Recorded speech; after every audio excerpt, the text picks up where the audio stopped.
নমস্কার, আমার আরও একটি নতুন ভিডিওতে সকলকে স্বাগত জানাচ্ছি। আজ আমি ঘুরবো 3টি জায়গা।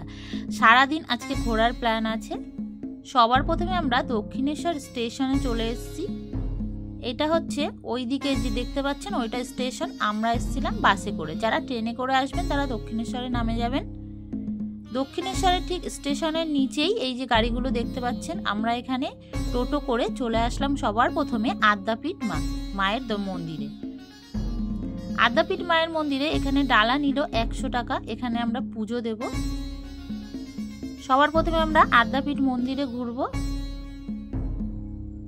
ডালা নিয়ে আমরা চলে আসলাম মন্দিরে। এটা হচ্ছে আদি মন্দির, এখানে পুজো দেওয়া হয়। আর আরেকটা যে বড় মন্দির আছে ওখানে দর্শন করা হয়। আদি মন্দিরে আমরা পুজো দিয়ে নিলাম। এখানে কিন্তু দক্ষিণেশ্বরের মতো ফোন রাখারাখির কোনো ব্যবস্থা নেই, যার যার কাছে ফোন থাকে। খুব সুন্দর করে পুজোটা দেওয়া হয়ে গেল। এবার আমরা তাড়াতাড়ি করে চলে আসলাম বড় মন্দিরে মাকে দর্শন করার জন্য।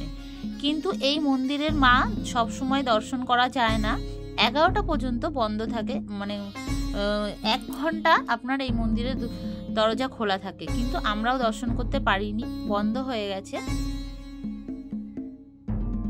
আবার আমরা ফেরত এসে পাশে যে একটা শিব ঠাকুরের মন্দির আছে এখানেও আমরা দর্শন করে নিলাম।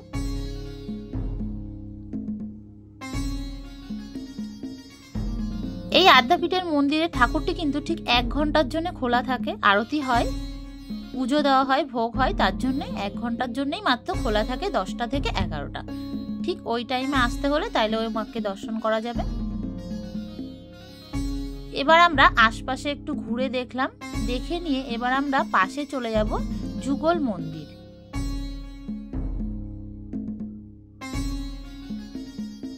যুগল মন্দিরের ভেতরে আমরা দর্শন করে নিলাম।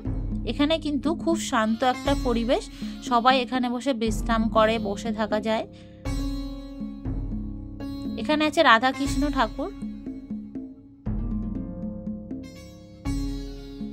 এখানে কিন্তু সবাই ভোগ প্রসাদের জন্য কুপন কেটে আগে থেকে লাইনে দাঁড়িয়ে পড়েছে ভোগ প্রসাদ গ্রহণ করার জন্য। কুপনের মূল্য কিন্তু 60 টাকা আদ্যাপীঠে। আপনারা চাইলে আদ্যাপীঠেও করতে পারবেন ভোগ প্রসাদ গ্রহণ, চাইলে দক্ষিণেশ্বরেও করতে পারবেন। আমরা ওখান থেকে বেরিয়ে এসে চলে আসলাম দক্ষিণেশ্বরে। দক্ষিণেশ্বরে কিন্তু ফোন রাখতে হবে জমা। দক্ষিণেশ্বরে ঢুকে আমরা সবার প্রথমে দোকানেই জুতো আর ফোন রেখে চলে গেলাম গঙ্গার ঘাটে জল ছিটিয়ে এসে আমরা আবার ডালা নিয়ে চলে আসব। ডালা নিতে তারপরে যাব পুজো দিতে। তো ওই টাইমটা তো আর ভিডিও করা হয়নি। আমরা এখন যাচ্ছি গঙ্গার ঘাটে। দক্ষিণেশ্বরে ভিডিও করা বলতে এইটুকুই করা যাবে আশেপাশে। গঙ্গার ঘাট থেকে জল ছিটিয়ে আমরা আবার চলে আসলাম। আপনারা কিন্তু চাইলে বেলুর মঠেও ভোগ প্রসাদ গ্রহণ করতে পারবেন, দক্ষিণেশ্বরেও পারবেন, কিংবা আদ্যাপীঠেও পারবেন। কিন্তু আমরা আদ্যাপীঠ ঘুরে এসে দক্ষিণেশ্বরে পুজো দিয়ে তারপরে আমরা টিফিন করে নিয়েছি। করে নিয়ে দক্ষিণেশ্বরে ভোগ প্রসাদ গ্রহণ করেছিলাম। তারপরে আমরা চলে যাব এবার বেলুর মঠ। বেলুর মঠে প্রায় বাজে 2টো 2:30 বাজে। আমরা চলে আসলাম ভেসেল ঘাটে। টিকিট কেটে আমরা আবার উঠে পড়বো লঞ্চে বেলুর মঠের উদ্দেশ্যে। দক্ষিণেশ্বরে কুপনের মূল্য কিন্তু 100 টাকা। তাড়াতাড়ি করে সবাই মিলে লঞ্চে উঠে পড়লাম। ওখানে আবার বেলুর মঠে কিন্তু আপনার সব সময় খোলা থাকে না, 3টে থেকে, শীতকালে কিন্তু 3:30 থেকে খোলে বিকাল। লঞ্চে যেতে যেতে লঞ্চের থেকে বেরিয়ে চলে আসলাম। 3:30 বাজলো, গেট খুলে দিল। আমরা সবাই বেলুর মঠে ঢুকে পড়লাম। বেলুর মঠের মন্দিরটি কিন্তু অসাধারণ কাজ করা, সুন্দর, খুব সুন্দর এর কাজ।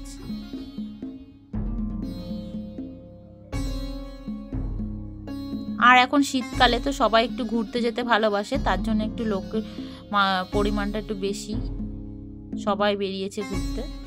বেলুর মঠে কিন্তু চারিদিকটা কিন্তু ফুল দিয়ে খুব সুন্দর করে সাজানো, সামনেটা।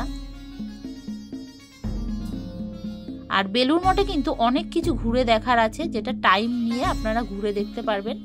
আমরা কিন্তু পুরো বিকাল 4:30 5টা পর্যন্ত পুরো ঘুরে দেখলাম। এটি হচ্ছে স্বামী বিবেকানন্দের জিনিসপত্র যে আছে মিউজিয়াম, স্বামী বিবেকানন্দের মিউজিয়াম দেখে তারপরে আমরা আরো আশেপাশেটা ঘুরলাম।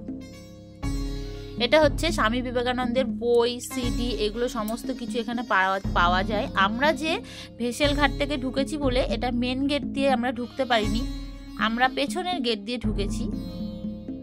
এখানে হচ্ছে এটা মেন গেট।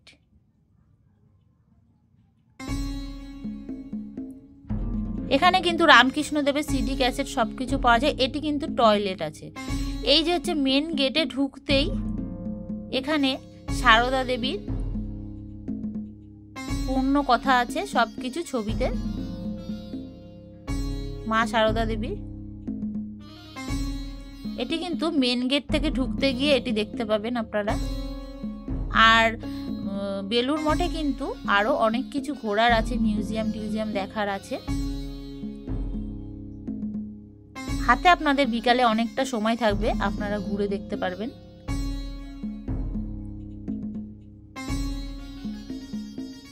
এটি দেখতে পাচ্ছেন একটা এক্কা গাড়ি। এইটি হচ্ছে রামকৃষ্ণ দেবের একটা মিউজিয়াম আছে, মন্দির আছে।